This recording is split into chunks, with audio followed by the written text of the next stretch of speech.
His wife, Parvati, using her tantric power, she made the shape of a baby and breathed life into it. And Shiva learns up from somewhere. With a flick of his sword, he took off the boy's head. He has to bring this boy back to life. So he looked around, boneless limbs they had, and they spoke in a language which nobody could decipher. Because he got a head which was not human, he was supremely brilliant.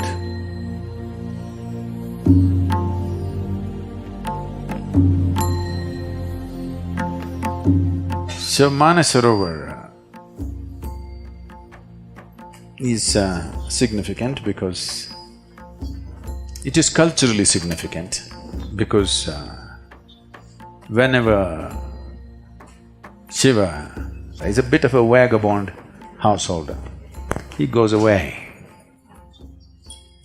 So his wife, Parvati, instead of staying in Kailash, she comes down here because that's all iced up. She comes down here, at least there's cold water. So she lives here largely. So more time was spent here than there, so many things happened here. One of the things that happened was Ganapati was born here. So he's not elephant-headed, he's Ganapati. Gana means the Ganas who were Shiva's companions. Generally, they are described as distorted and demented human beings, or beings, not human beings. They did not have human form, they had strange forms. And they had limbs which did not have bones, boneless limbs they had. And they spoke in a language which nobody could decipher. They spoke like cacophony. And they seemed to be always inebriated, or at least they behaved like that. So they were called Ganas, and they were the permanent companions of Shiva, all the time with him. Others came and went, but they were always there. So, when one of these outings that Shiva went, he went away 12 years. There are many cultural and scientific reasons we give for as to why he went away for 12 years, because largely whenever he went away for 12 years. So once he went away, and after 11, 12 years, he came back. Parvati sitting here on the banks of this lake. I want you to imagine, you're the just only woman sitting on the banks of Manasarovar lake, nothing here. She wants to have a baby. She's unable to have a baby because Shiva's seed is not human. So, it's clear that she cannot have a baby with him. But when she's alone, when she's with him, she's fine. When he's gone for long periods, her maternal instincts took over, she wants to have a baby. So one day, she smeared herself with sandal paste head to toe, waited for a period of time, then slowly peeled off all the sandal paste. When you do this, a certain amount of your skin or your cells will come away. Making use of this, using her tantric power, she made the shape of a baby and breathed life into it.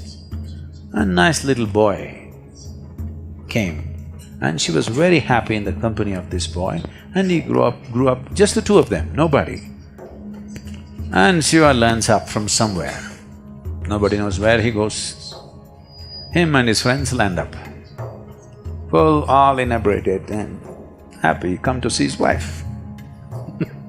He's that kind. And Parvati wants to have bath. So she set up a small barrier and asked the boy to watch out, that nobody comes this way. So the boy took this duty as a he's very proud to guard his mother. So with a spear in his hand, he's walking up and down. He's looking for trouble. He wants to. Somebody should come now and he must fend them off. He desperately wants to do something for his mother. He's in that state. And Shiva and his friends landed up. So he wants to see his wife, he's coming that way. And the boy stopped him and questioned him, "Who are you?" Shiva, "You asking me, who are you?" With a flick of his sword, he took off the boy's head and went to see Parvati. Very happy to see his wife after 12 years. But the wife saw blood on his sword and she screamed. And he got the works. Then he doesn't know what to do. He thought after 12 years he'll get a great welcome.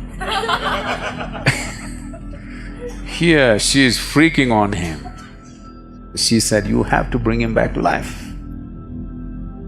He said, "That's not possible, he's decapitated, he's finished. I don't care what has happened, I want him back to life." Now if he wants to have his wife, he has to bring this boy back to life. So he looked around, the Ganas, they were all there, kiki, kiki, kiki, kiki, kiki, like this. So he looked around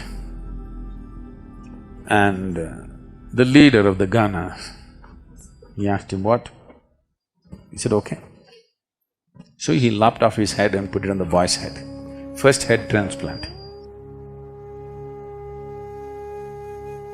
So now the boy had human body and a Gana's head, the two chief of the Gana's head, and he had a limb which was boneless limb. So he became a Ganapati, the chief of the Ganas. Somewhere down the line, artists from Sivakasi in Tamil Nadu, because they had never seen a Gana but the place was full of elephants, a boneless limb means they could not imagine beyond an elephant. So they slowly made that into an elephant. Whatever they do even today, everybody calls it only Ganapati. Nobody calls him Gajapati, okay? Some people have started writing songs these days calling him Gajapati, but it doesn't stick. Ganesh, Ganapati is what sticks because he is Ganesh, he is Ganapati. He is the king or the leader or the chief of Ganas. Because he got a head which was not human, he was supremely brilliant. Because of this extreme sense of intelligence, he did not allow anything to be an obstacle in his life. Every obstacle in life can be cleared if you have the needed intelligence, isn't it? So this is what he proved. So we called him Vigneshwara, he removed all the vignas because his intelligence is of that level. If you do not know about writing his scriptures, he told Vyasa, "Your dictation should be non-stop. If you stop, I'm going to drop the pen and go away because I'll get bored with you." This is the level of intelligence. Ganesh Chaturthi means not to boost your belly, but to boost your brain, because he's known for his brain, not for his belly. But today, to our children we have made it clear, he's known for his big belly, not for his big brain. He was essentially known for his big brain. So, Ganesh Chaturthi should be about boosting the brain, not the belly, isn't it?